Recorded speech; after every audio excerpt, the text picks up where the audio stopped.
So hello বন্ধুরা, সবাইকে good night বলবো কিনা বুঝতে পারছি না, রাত অনেক হয়ে গেছে।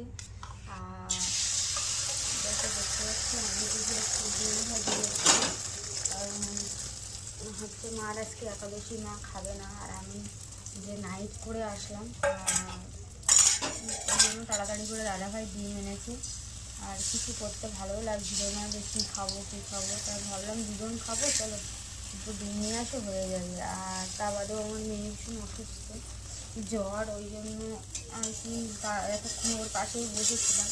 তো একটুখানি খাইয়ে দিয়েছি, ঘুমিয়েছে, ওই জন্য আমি এই যে এইটা এই ডিমটা আর কি ভেজে নিচ্ছি। আর এবার এক্ষুনি আর কি খেতে বসবো, কারণ অনেকটা রাত হয়ে গেছে এবং অন্যরা অনেক রাত হয়ে গেছে। কালকে আমি আর যাবো না ডিউটিতে, মেয়েটা অসুস্থ, দাদাভাই কাজে যাবে, সকাল সকাল উঠতে হবে, রান্না করে দিতে হবে। আমি যাবো না, তার কারণ হচ্ছে বাচ্চাটা আমার অসুস্থ, কী করে কাজে যাবো বলো, ওই জন্য যাবো না।